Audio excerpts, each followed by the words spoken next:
Cussing, 1, 2, 3. Can you hear me? 1, 2, 3.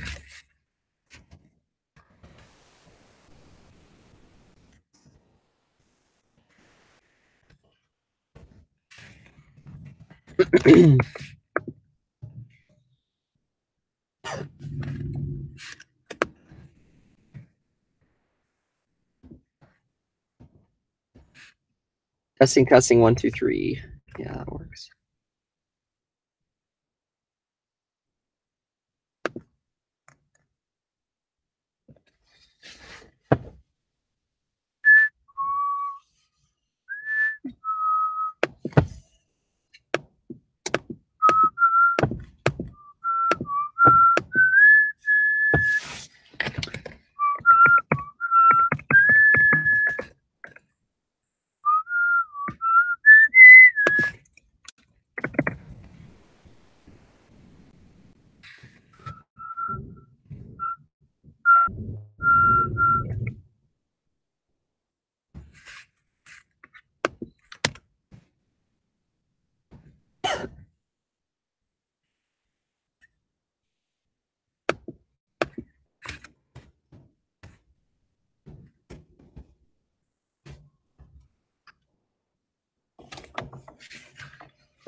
Well, I see that there is one viewer on this screencast. If that's you at Ohio Northern, just give a shout out or add something in the chat window or do something so that I know that you're there.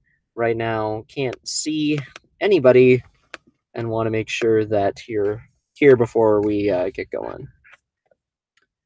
This is Samuel.berbano. Again, we may have crossed paths before at some point during your ONU law career. Have been the academic account manager there for a couple of years, the start of year 3. You can get a hold of me a couple different ways. One is if you're listening right now, there's a chat window that you should be able to chat stuff into. Otherwise, you can email me, samuel.berbano@tr.com. That's one way to get a hold of me with questions through the presentation. I'll be able to pick up the email in the middle from my phone and answer your questions that way. You can also drop a line.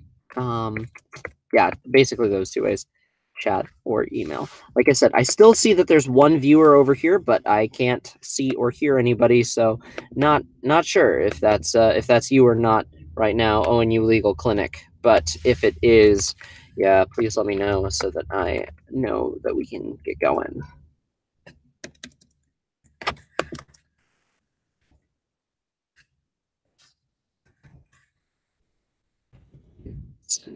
Quick note here.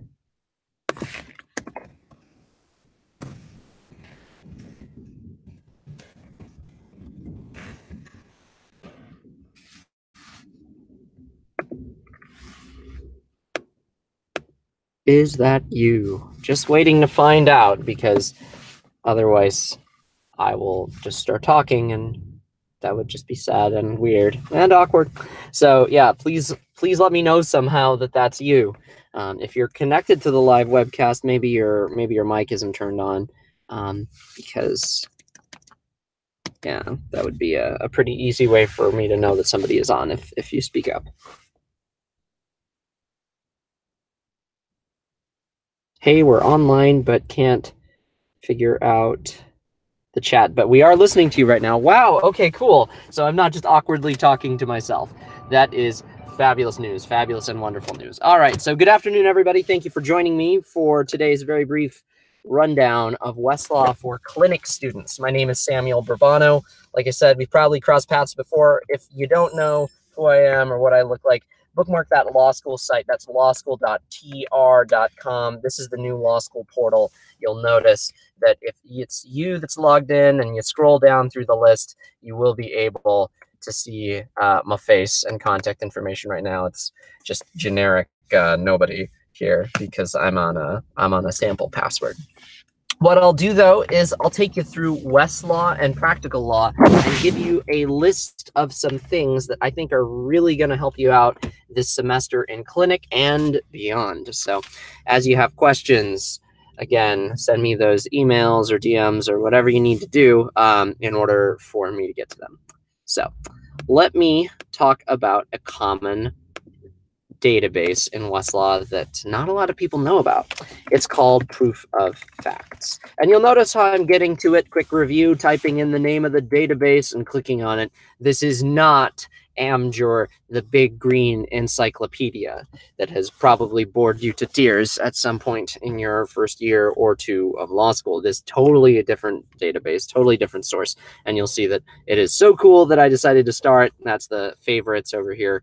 What you're looking at is the script to a winning case, not just new and exciting ones, marijuana dispensaries, prescription drugs, but you're also going to see some of the oldies but goodies. What am I talking about? The stuff that you're definitely handling in clinic. So just some basic family law here, custody, alimony, etc. So, and you'll notice what we're doing, we're searching this database. Why? Because it's what shows up over here in the corner. So within proof of facts, whoa, sorry about that. Within proof of facts, I'm just going to search for custody, and you're going to see the script to a winning case.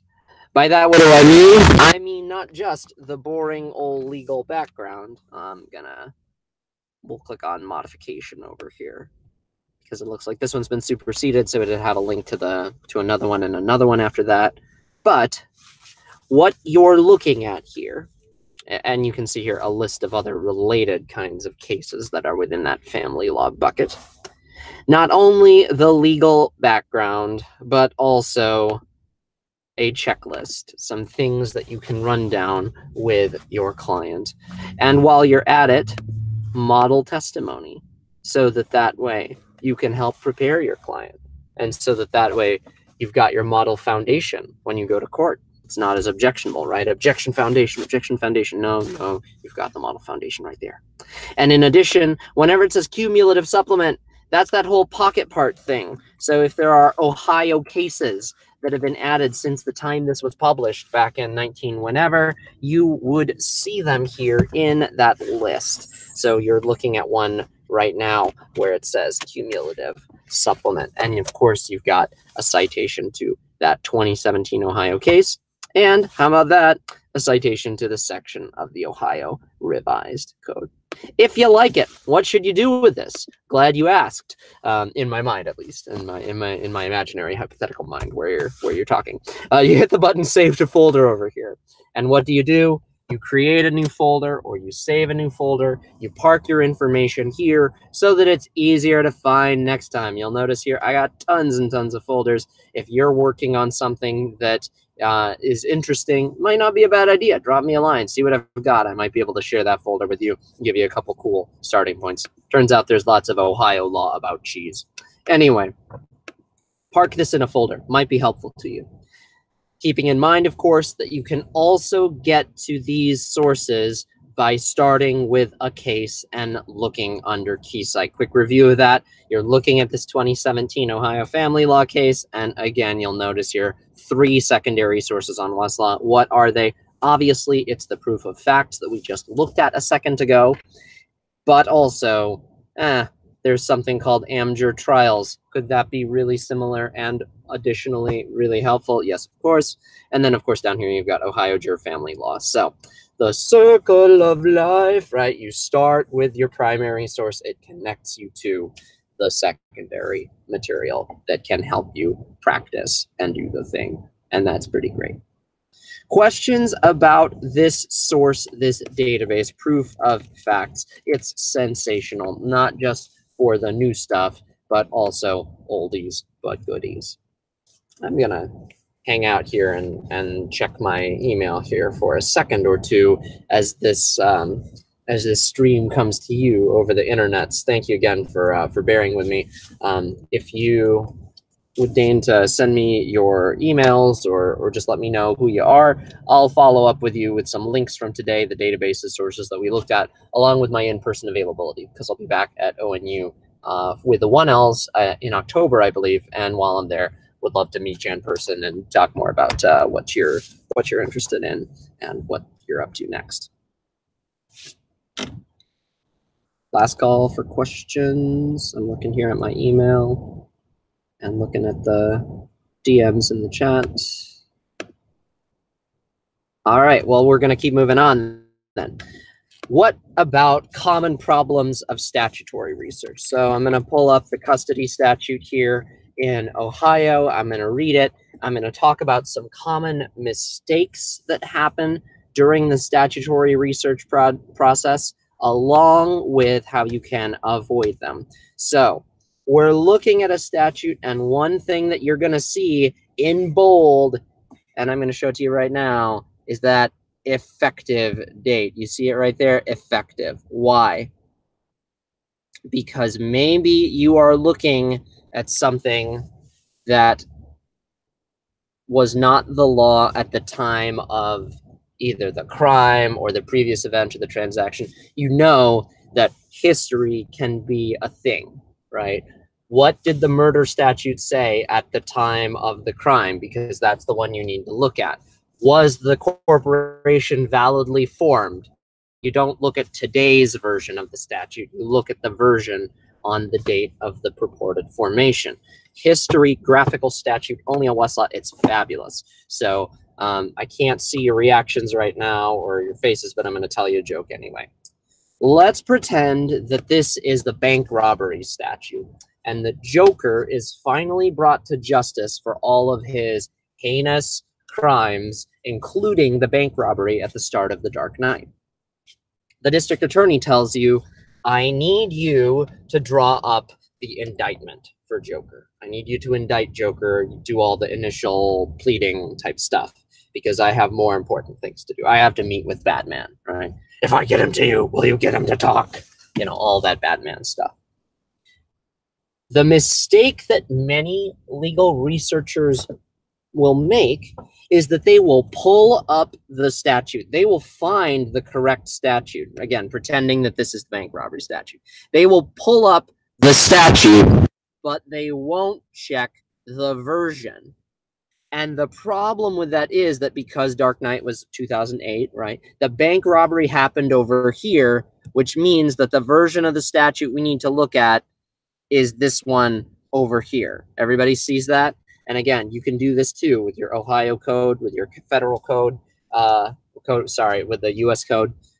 And you'll see that whatever that is the law that you need to interpret. Everybody clear on that? That is the law at the time of the crime, if we pretend this is the bank robbery statute.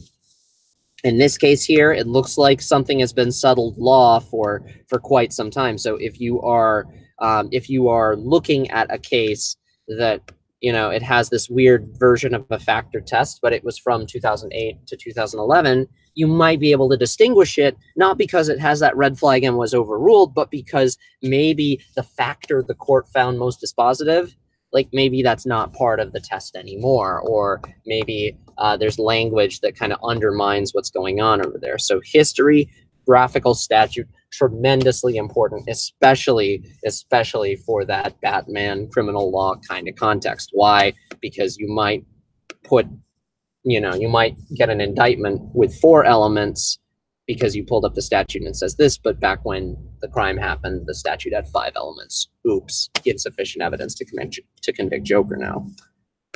What else should you think about when you're doing statutory research? I'm so glad you asked in my hypothetical mind.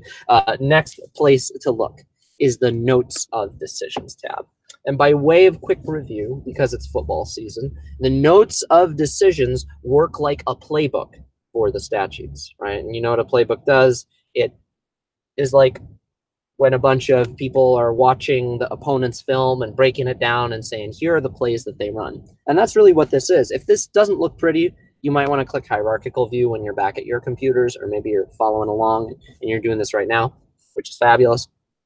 Hierarchical view here tells you that the playbook has a lot of general stuff. Appeal, well, I guess that's something that happens. Modification, that's something that happens. Run, pass, kickoff.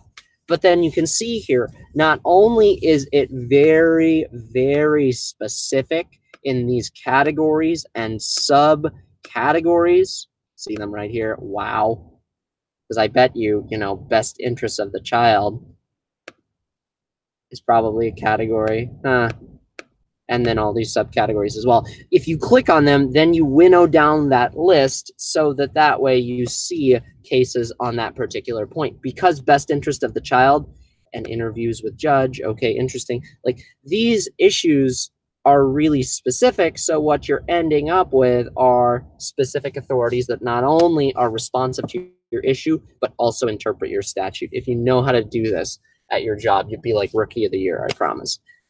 But that's not all, because these notes of decisions are also searchable. That's right. These notes of decisions are also searchable, because if you don't want to slog through all these different categories, you just know that, for instance, is it the best interest of the child to live in a home with a dirty sink? Great. You can type in your Boolean search query, dirty dishes, dirty sink, unwashed dishes, whatever it happens to be over here, and then find cases that have those words in them based on the head notes. I am not going to teach Boolean because that's just too much to talk about. So instead, because you're in clinic, I'll give you the clinic version of it, the practitioner version of it, which is use those reference attorneys. If we were talking in person, I would ask for thumbs up, thumbs down. You know, thumbs up if you've used the reference attorneys, and then keep your thumb up if they were helpful. And hopefully, either right now or by the end of the semester, you've got your thumb up. Why? Because you can contact them for free by live chat, telephone, and email. They can help you find sources. What was that proof of facts thing? How do I find one about bailment of data because there was a data breach and I want to hold them liable? Great. They can help you find that. They can help you with a Boolean query for these 1,900 notes of decisions to find the thing you want. They can help you find a case. And they're free. And they're lawyers. Licensed U.S. lawyers, not like offshore robots or whatever. So live chat, telephone, and email, they can help you with a query to pop in here to find just the right case, the one that you're looking for. So what have we done so far? We've looked at the notes of decisions. We've looked at the history and the graphical statute, just in case we've got any versioning problems. Keeping in mind, repeating again, that within these secondary sources, and there's 500 some, so you may have to do some filtering and searching, there's definitely a proof of facts article that takes you through model outline of proof, model checklist, model foundation, and model testimony. Pretty slick, pretty slick. I'm going to pause at this point, take us back to the homepage, and continue to shut my mouth for about 30 seconds to a minute. Try and collect some feedback, thoughts, email, DM, whatever you need to do to get a hold of me, so that way where you don't have any questions about this first part. You know, basics of statutory interpretation, basics of primary law research, and a couple of specialized databases like proof of facts that could help you out when you're working with your clients. Pretty cool so far? Let me know, and we'll keep moving on.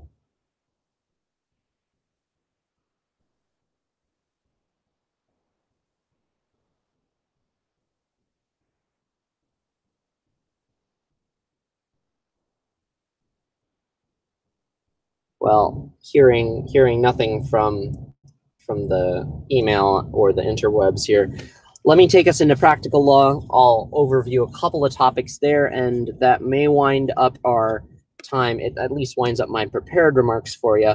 Practical law accessible in the upper left-hand corner in the drop-down over there. And you may have used this before. You may have used this summer. I hear from people that say, you know, I learned all about IP and technology because that's where I want to practice. And I looked up the obviousness defense for patents, and I learned all about the obviousness defense. What is it? It's obvious, but you dad joke, you know. And it told me all about the factor test. It told me all about the considerations that courts look at. It connected me to all of the case law and the statutory law that I needed to prove the elements. And then at the bottom of practical law, it told me all of the other things that I would need to do the thing. And it was so fabulous. All right, how did we get to it?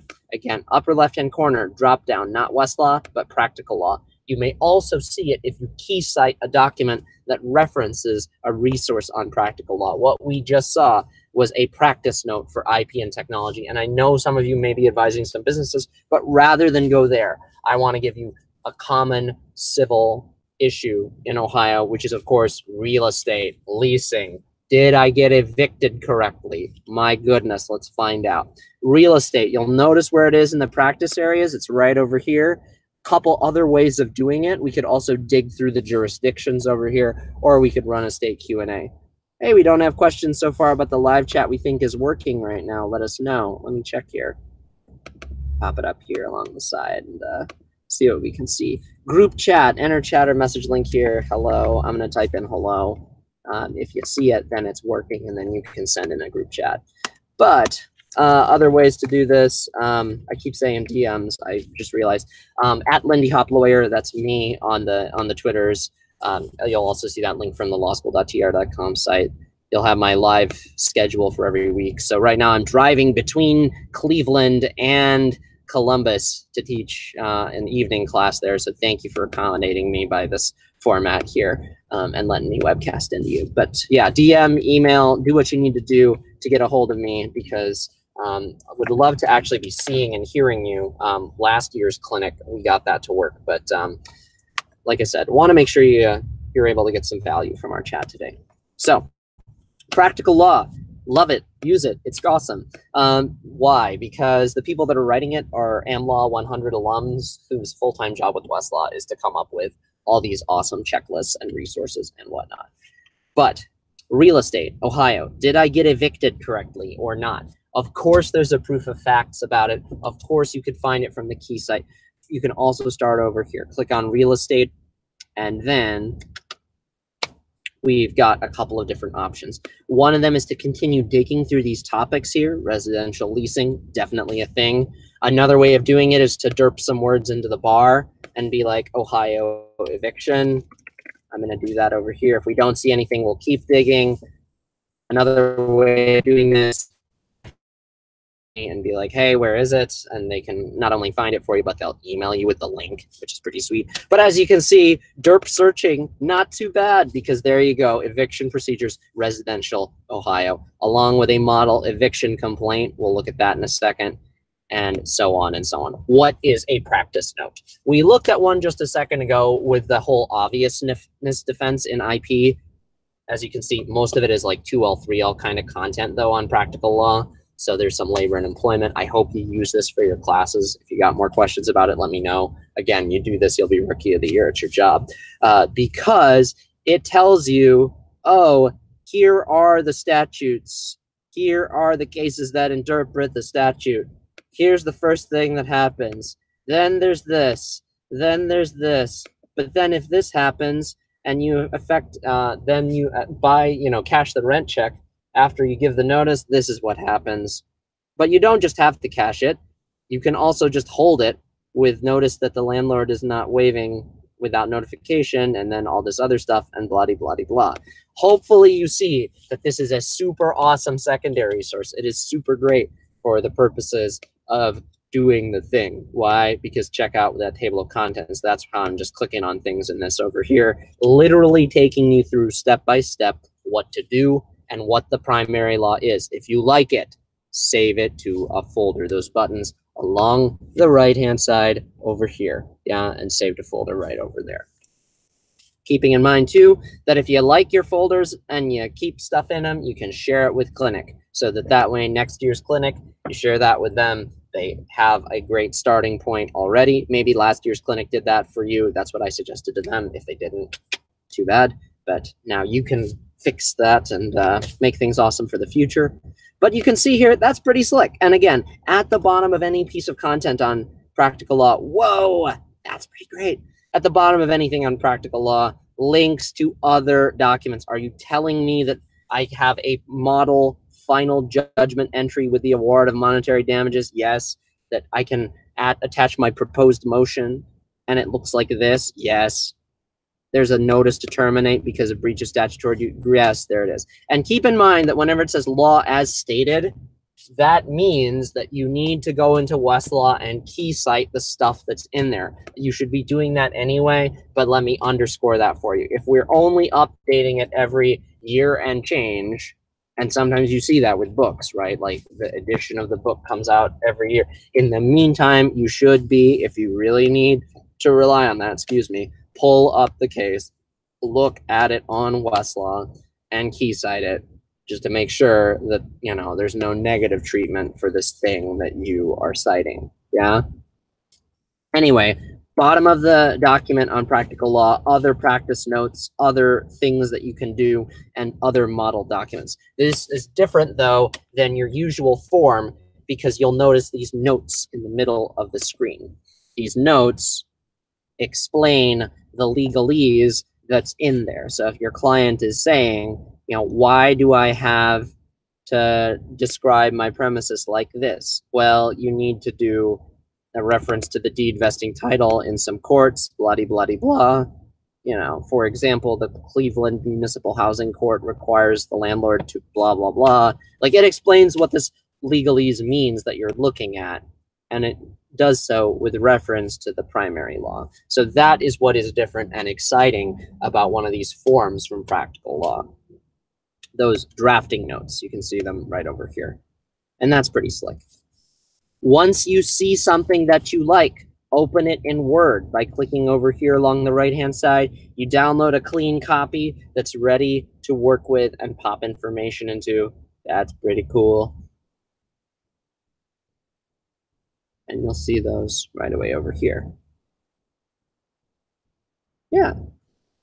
Hopefully that's something that's new and exciting for you. If it's not, let me know, chat something in, tell me I'm not impressed, I want to see more. But I highly, highly encourage you to look at Practical Law, not only for your future practice, but for some of these issues that are in here. You're wondering, how do I get the other side to produce their Facebook messages? Are you telling me that there's e-discovery stuff in litigation? Yes, there definitely is. Yeah, and you can dig through it. You can find the practice note about it. You can see that it takes you through the steps in these major jurisdictions, e-discovery in Ohio. And again, as you can see here, law as stated in 2017. So you've got to continue to update your authorities, pull them up in Westlaw, key cite them, etc. But at least we'll give you a really nice rundown of, oh, are you telling me there's a duty? Yes, read this case. Maybe you want to do a litigation hold. What's that? Let me explain. Here you go.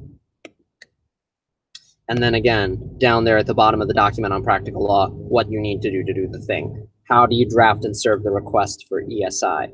What do you expect in response for an RFP? What should that request for documents look like in Ohio? Blam, blam, blam. Super awesome model, ideal, gold standard awesomeness for you to just download, plug, and chug. And once you've updated the citations, if there's anything that shows up red on KeyCite and you need to do some extra looking, that looks like the real deal. So hopefully that makes you feel good. Save that to a folder. Share that with your friends. How do you do that? Glad you asked. From the folder menu, you'll notice that this little icon here has people standing around them. How do you get that to happen? Notice where we're at. Folder sharing settings. It's this icon over here with people sitting around the folder. If you click that, it opens up a menu. You can hit add over here, this button add in the bottom right-hand corner, and it opens up a menu with that you can pop in names. You can pop in the name of anybody at ONU, and it will show up in their drop-down bar. So I've got like 4 Westlaw passwords, so I can add myself on here to all of them. Notice what else can you do? You can do emails, you can do groups, email addresses, or select from your Outlook contacts or whatever contacts you got over here. So you can look through this list of all 20,000 Westlaw people with passwords or whatever's on your ONU list. But that's how you do that. If you hit continue, then you can add people either as reviewers who can just see the stuff or contributors who can add stuff. But regardless, saving things to your folder, sharing them with people, that's going to be a great way to collaborate on these cases at clinic with your co-counsel. Why? Because you know about Practical Law, because you know about proof of facts, because your solid fundamental research gives you the right version of the statute that you need for your problem, along with the primary law in the notes of decisions that interprets it. And you've got a great starting point in the form of those resources on Practical Law that you can use to jumpstart your research.